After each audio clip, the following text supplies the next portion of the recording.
video, we're going to talk about client feedback. This is something that every designer has to deal with, and it can be pretty frustrating at times. Sometimes you'll present a design to a client and they'll respond with something that's quite vague and unhelpful and you don't quite know where to go next. But something that you have to remember before you go complaining about that is that your client is not trained in design. They don't know how to give a good design critique. They don't know the correct design terms for things or how to eloquently express like the impression they get from a piece. That's why they've hired you to be the professional. So you as the designer have to decipher their feedback and perhaps subtly educate them on how to give a better design critique for next time.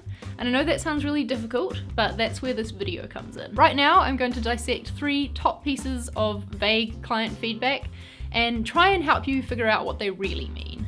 Can you make the logo bigger?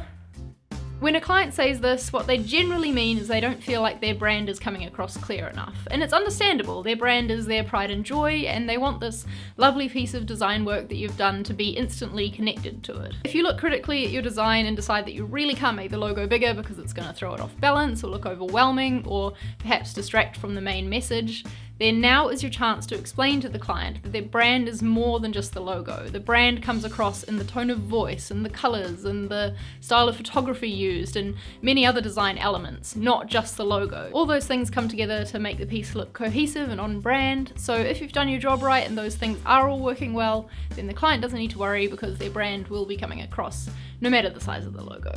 I think it needs to pop more. This one is a classic. It's super vague and it's not very actionable.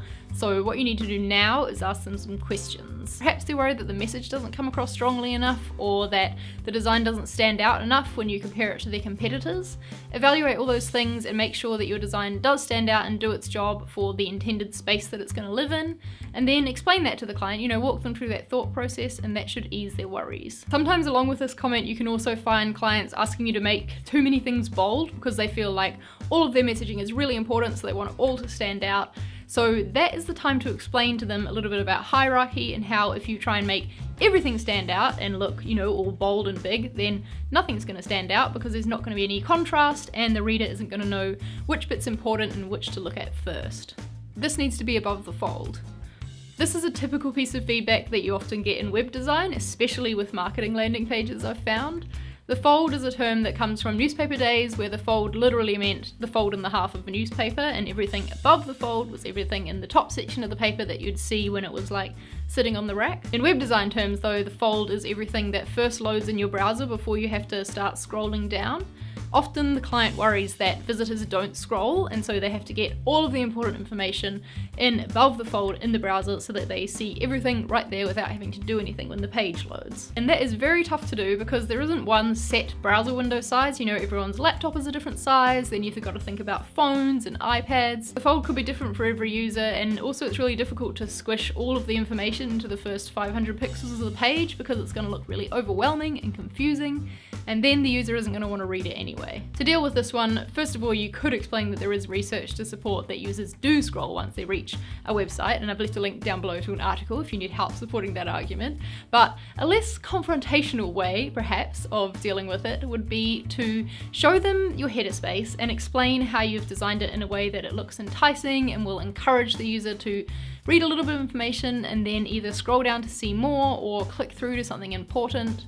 Explain to them the user journey you envision when you've been designing this page, because you obviously should be thinking about the user and how they're going to interact with the site and what they might be thinking about when they get to it. So explain that to them and guide them on that path, and that should hopefully give them confidence in the design if you help them to see it from the user's perspective and the journey that they will take when they're seeking information.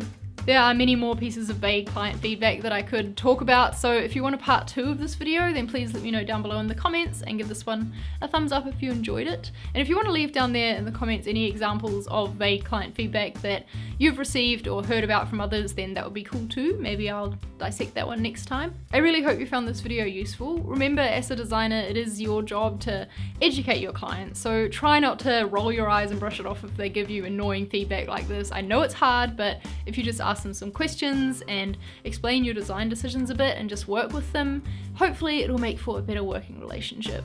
Fingers crossed. Thanks for watching. If you're new to my channel and haven't already, then please hit the subscribe button and you'll be told when I make new videos. They'll pop up in your subscription feed every Tuesday and Saturday. So I will see you in the next one. Bye.